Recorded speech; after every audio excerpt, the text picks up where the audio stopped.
How's everybody today? Good. Well, in the review of the last game, it was a big point of emphasis for us all week long to get tremendous focus on execution in the game. You know, right tool, right time, do it the right way. And when you look at the film, you know, there were too many occasions where we didn't get it exactly right. We have to refocus on what it takes to mastering our position individually and collectively. We made some mistakes up front in the offensive line that created pressure and an inability to run the ball effectively as we could have had we executed properly. We turned the ball over, which has been a little uncharacteristic for us, and the defense gave up big plays, several of which were big-time mental errors. So, you know, the reality check of it all is, you know, where do you want to go from here? And I think the real glory is sometimes when you get knocked down is your ability to get up, the ability to overcome adversity, and that's a true test of character. So when you play good teams and you don't do things right, you get exposed. And I think the emphasis needs to be on teaching and doing a good job in technique. Now, we're responsible as coaches to be those teachers and to be good teachers, and that's certainly what we need to do to try to help our team, you know, get better. You know, Julio Jones was the offensive player. Josh Chapman and Dante Hightower did a really good job on defense, and Marquise Mays and John Fulton had good games on special teams. I know you already have that information. From an injury standpoint, I think we have 3 guys that will be day-to-day this week that we will probably not work today. Trent Richardson, Kerry Murphy, and Chris Jordan. But those guys are day-to-day, and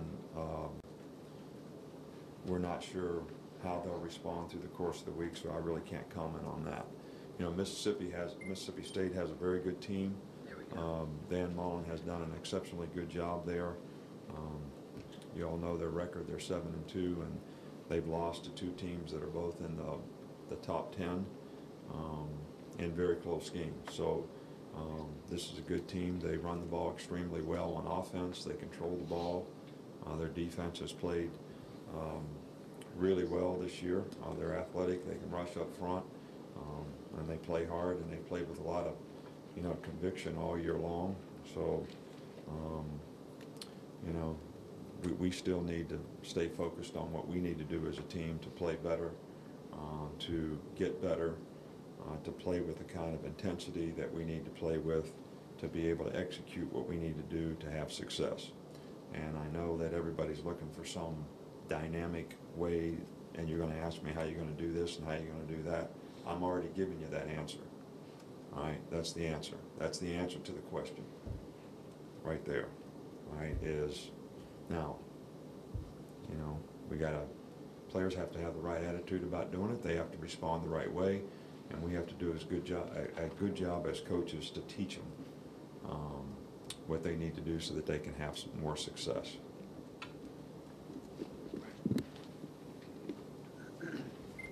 Coach, you had a quote the other night, and if you'll let me, I'll paraphrase it, but it said the whole year everyone around us has been very concerned about the results in comparison to what was achieved a year ago. Maybe that's not the best thing for the development of this team, and you said the team didn't develop into the best team possible because of that.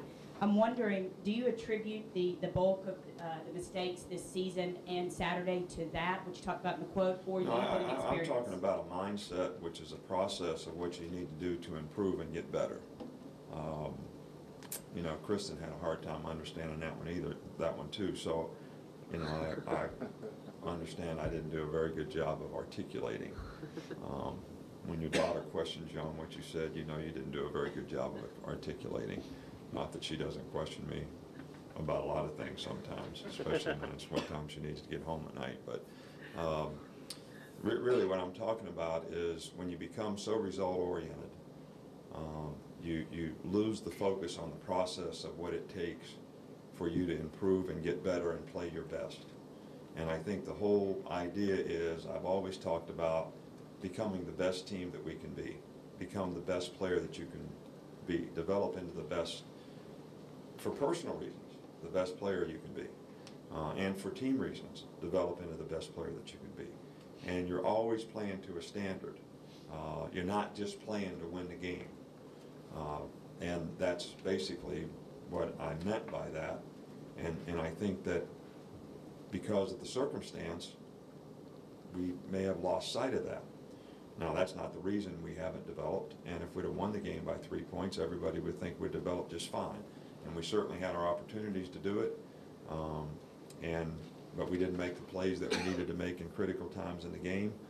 They did, and that's why you play the games. So we need to do a better job as coaches, as teachers, and the players need to do a better job of focusing on execution, not only when the game comes, but every day in practice and everything that they do in terms of the kind of people they are, the things that they do to prepare to play the game, whether it's how you practice, how you eat all week, how you rest, all the personal habits that can help you perform.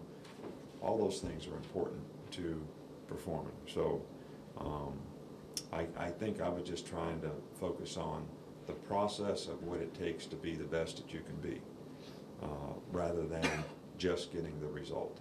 You know, I know it's my responsibility to get the results, and I take those, but I feel like you get the results by being the best you can be. I feel like you get the results by doing the things you need to take advantage to dominate the opponent that you play against, whether it's your effort, your toughness, your discipline to execute, all the things that we talk about all the time. So if you lose sight of that, then you're not going to be as good as you can be. And that's one thing that, you know, I've been harping on with this team all year long, to develop that sense of a standard that we're all going to play to, and the intensity and toughness and focus that you need to do it.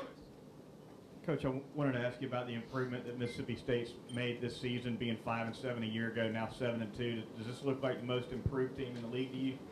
Well, this is one of the best teams that we've played in our league, you know, this year. I guess if you're making comparisons, you could very easily say they have improved a lot, but I thought they had a pretty good team last year. Anytime you're there for the first time, first year, you know, players make a lot of progress between what's expected of them, and I think this team has certainly made a lot of progress in a lot of areas. You know, that they have made a lot of improvement. They've done a good job with their players, and they play with a lot of discipline and do the things you need to do to play winning football almost all the time. And this is a very, very good football team.